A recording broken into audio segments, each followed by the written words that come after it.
Ariano Suassuna, uma vida em obra de arte. Nem sempre todos os dias são iguais.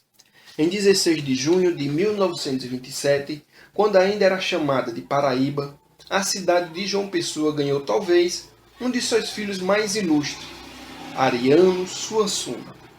Filho de João Urbano Pessoa de Vasconcelos Suassuna e Dona Rita de Cássia Dantas Vilar.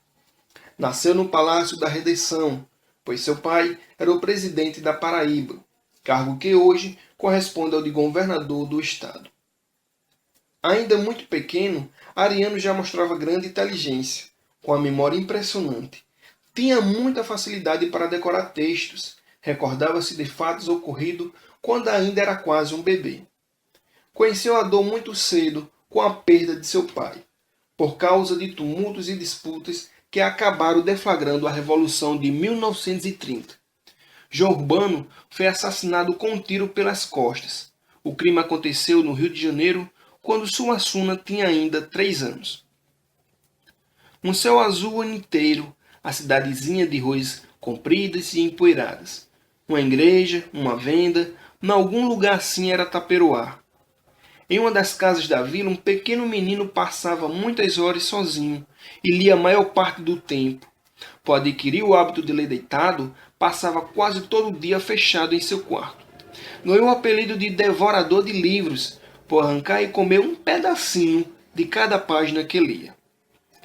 Sem se afastar da lembrança paterna, traz consigo viva presença do seu pai, que foi para ele temas de muitos escritos tanto na prosa como em versos, como este poema. Sem se afastar da lembrança paterna, traz consigo viva presença do seu pai, que foi para ele temas de muitos escritos, tanto na prosa como em verso, como este poema, a Acauã, a Malhada das Onças. Aqui morava um rei quando eu menino, vestia ouro e castanho no gibão, pedra da sorte sobre o meu destino, pulsava junto o meu seu coração.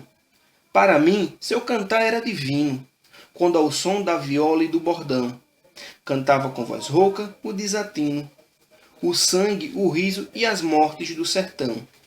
Mas mataram meu pai. Desde esse dia eu me vi como um cego, sem meu guia, que se foi para o sol. Transfigurado, sua efígie me queima. Eu sou a presa. Ele, a brasa que impele ao fogo acesa. Espada de ouro em pasto ensanguentado. Nunca esqueceu a dor de ter perdido seu pai tão cedo e assassinado. No seu discurso de posse, na Academia Brasileira de Letras, proferiu as seguintes palavras, abre aspas, posso dizer que, como escritor, eu sou, de certa forma, aquele mesmo menino que, perdendo seu pai assassinado no dia 9 de outubro de 1930, passou o resto da vida tentando protestar contra sua morte através do que faço e do que escrevo, oferecendo essa precária compensação e, ao mesmo tempo, buscando recuperar sua imagem através das lembranças, dos depoimentos dos outros, das palavras que o pai deixou. A dor não o tirou a característica do bom senso de humor herdado de toda a família. Ariano sempre se mostrou um homem alegre, bem-humorado, sendo essa sua marca nas suas criações. Ao falar de suas recordações, ele relembra a casa cheia e com música alegre, como era o gosto da família Suassuna. Na infância, a casa de Itaperoá recebia visita toda vez que o piano era aberto. Entre as músicas ouvidas no sobrado estavam as criadas por um jovem pernambucano, além de cantigas populares brasileiras e canções ibéricas trazidas até nós pelos portugueses. A infância na rua de Itaperoá tinha uma atração que marcou a vida de Ariano Suassuna: o encantamento pelo circo. Um circo sem bichos, com festas e divertimentos espalhados em cada canto sob a lona. No picadeiro, malabaristas, trapezistas, bailarinas, mágicos e principalmente palhaços. Confessou uma vez, bastava que alguém dissesse: "O circo chegou", que começava a desencadear-se um estado de tensão poética dentro de mim.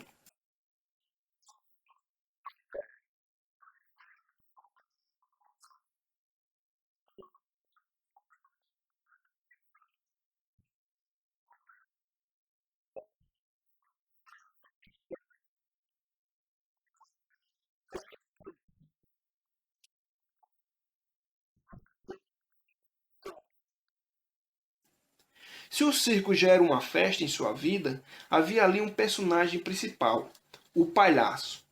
E entre tantos, um foi inesquecível, Gregório, o astro do circo Estriguinho.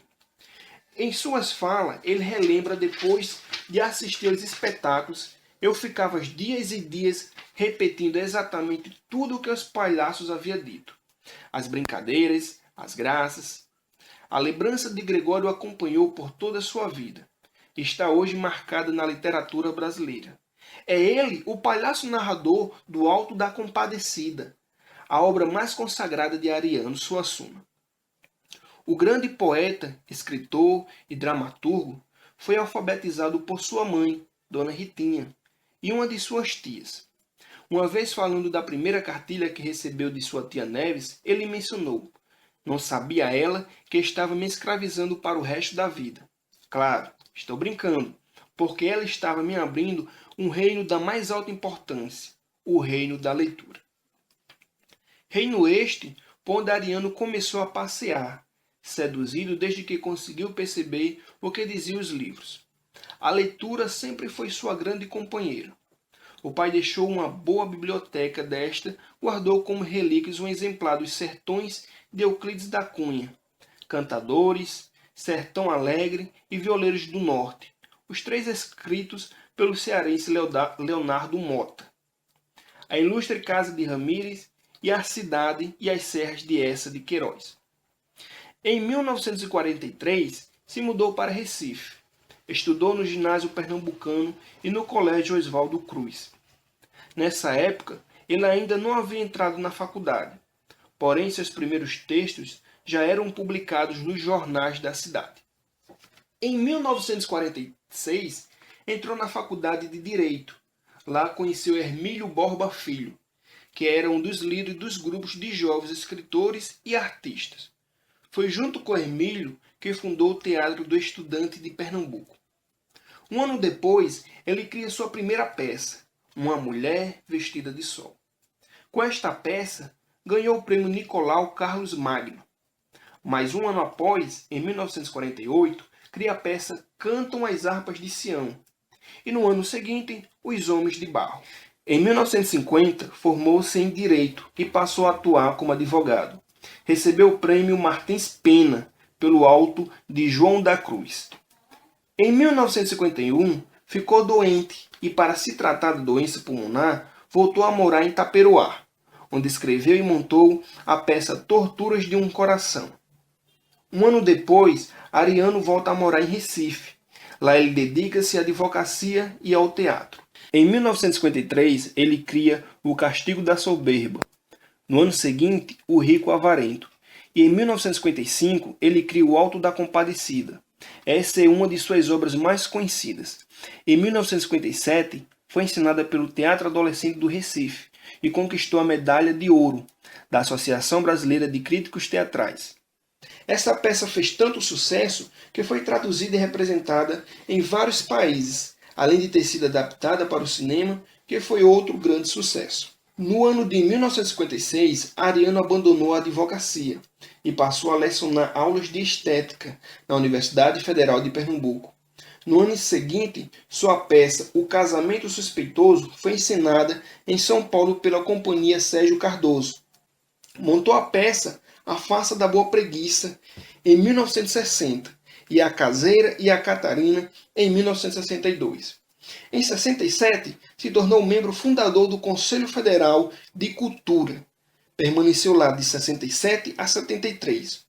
No ano de 68, fez parte do Conselho Estadual de Cultura de Pernambuco, onde permaneceu até 1972. Escrita em 1955, ensinada pela primeira vez em 1956 e premiada em 1957 com a Medalha de Ouro da Associação Brasileira de Críticos Teatrais, a peça está centrada em dois personagens, João Grilo, um sertanejo que adora mentir, e Chicó, o homem mais medroso da região. Entre um atrapalhado e outras, eles acabam sendo perseguidos por um dos cangaceiros mais temidos do sertão. A história de amor de Fernando e Isaura, 1956. primeiro romance de Ariano Suassuna. O livro é uma versão brasileira da história de Tristão e Isolda. O escritor diria que o livro foi um exercício para a escrita de sua maior obra, o Romance da Pedra do Reino. Passado em Alagoas, o romance mostra um amor com desfecho trágico. O livro ficou inédito até 1994. O Santo e a Porca, 1957. Comédia em 3 atos. Narra a história de Olicão Árabe, um velho pão duro e devoto de Santo Antônio, que esconde em casa uma porca cheia de dinheiro. A Farsa da Boa Preguiça, 1960. Aprofundando a busca estética iniciada com O Alto da Compadecida, a peça estreou em 1961, em Recife, com cenários e figurino de Francisco Brenad, além da música de Capiba. Romance da Pedra do Reino e O Príncipe do Sangue Vai e Volta, 1971. Inspirada em um acontecimento sertanejo do século XIX, quando pessoas foram sacrificadas por uma seita que desejava restaurar o reinado de Dom Sebastião. O diretor do Departamento de Extensão Cultural da Universidade Federal de Pernambuco, ele inicia o movimento armorial. O objetivo desse movimento era valorizar e tornar mais evidentes os vários aspectos da cultura do Nordeste brasileiro, desenvolvendo todas as formas de expressão populares da região. Ariano convidou músicos, muitos conhecidos da época, para participar deste movimento. E no dia 18 de outubro de 1970, aconteceu um concerto em Recife. 3 séculos de música nordestina, do barroco ao armorial, onde os músicos convidados tocaram e ainda neste evento houve uma exposição de gravura, pintura e escultura. Seus romances. Em 1971, iniciou sua trilogia com o livro O Romance da Pedra do Reino e O Príncipe do Sangue que Vai e Volta. O terceiro livro foi lançado em 1976, a história do rei degolado nas caatingas do sertão, Ao Sol da Onça Caetana.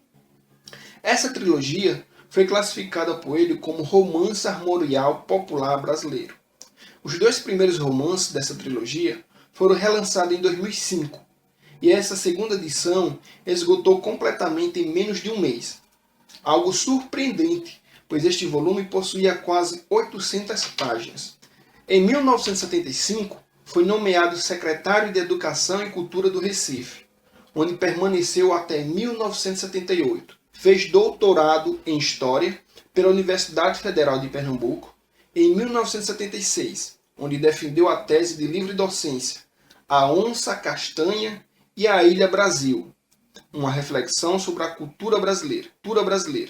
Foi professor por mais de 30 anos e, neste tempo, ensinou estética e teoria do teatro, literatura brasileira e história da cultura brasileira. No ano de 1990, Ariano passou a ocupar a cadeira de número 32 na Academia Brasileira de Letras. 3 anos depois, foi eleito para a cadeira de número 18 da Academia Pernambucana de Letras. Em 1994, ele se aposenta pela Universidade Federal de Pernambuco e em seguida se torna secretário de Assuntos ao governador de Pernambuco, Eduardo Campos. E em 2000 passou a ocupar a cadeira de número 35 da Academia Paraibana de Letras. De um grande leitor a um incomparável criador. Sua obra é rica, vasta e apreciada pelo público brasileiro. O Alto da Compadecida, o narrador está preso e formula sua defesa contando a história de sua família, que ele acredita serem reis brasileiros. O livro foi pensado como uma trilogia. História do rei degolado nas caatingas do sertão, Ao Sol da Onça Caetana, 1977. A obra é a primeira parte do segundo volume da trilogia, iniciada com A Pedra do Reino. Nele, Quaderna narra o segundo dia de seu interrogatório, além de narrar fatos de sua infância e do envolvimento de sua família com a política paraibana. Nos últimos anos de sua vida, percorreu o país falando para jovens universitários e professores. Seu jeito simples, divertido e bem-humorado levava alegria, diversão e muito conhecimento por onde passava. Outro dia, eu fui dar uma aula num colégio do Recife. Quando eu cheguei lá, estava uma faixa. No dia do estudante, o colégio tal oferece a seus alunos uma aula show do professor Ariano Suassuna. Eu disse, tira a faixa, senão eu não dou aula. Eu não dou aula show, não. Eu dou aula espetáculo. E show.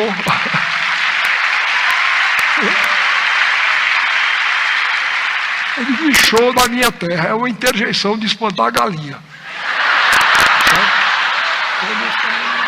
Mas aí eu voltei, porque eu cheguei em São Paulo. Aí estava na primeira página do jornal.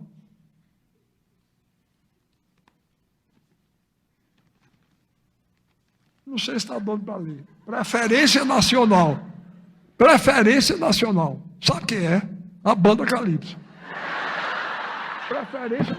Olha, esse é o guitarrista e essa era a mulher que estava cantando.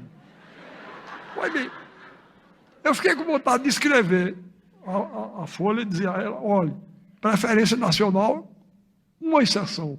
Um homem chamado Ariano Suassuna, um paraibano. Esse não gosta muito.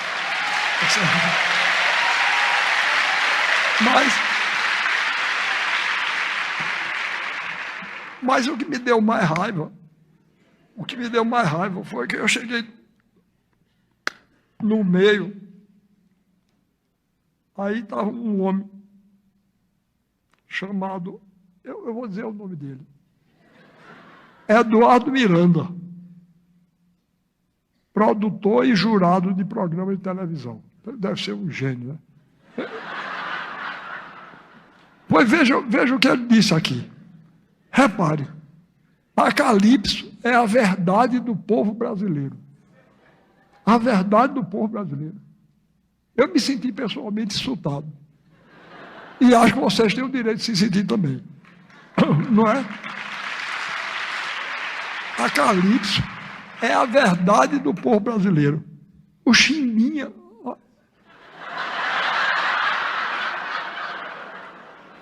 O Chimbinha é um guitarrista genial. Eu digo, olha, eu sou um escritor brasileiro. Meu material de trabalho é a língua portuguesa. Se eu gasto um adjetivo como genial, se eu gasto com Chimbinha, o que é que eu vou dizer de Beethoven? Não é?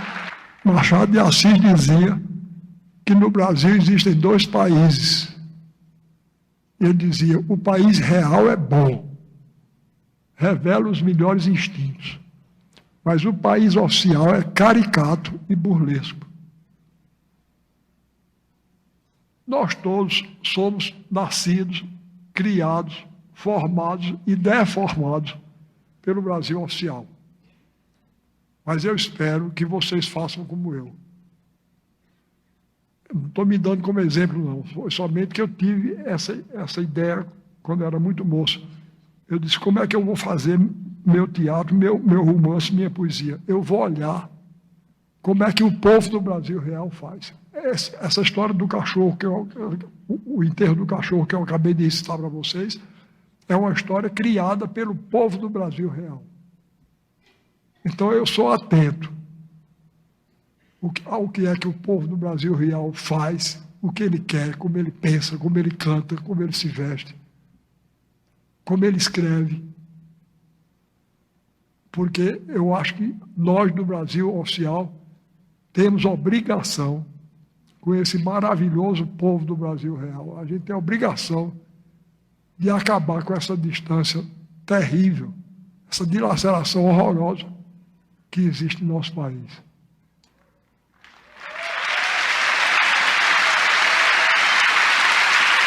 Ariano Suassuna não é um simples nome da literatura brasileira.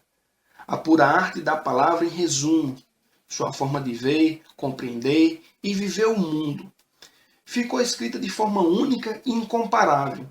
Sua genialidade está escrita em cada uma de suas obras. Portanto, a dia 16 de junho de 1927 não foi um dia comum. Nasceu Ariano Suassuna.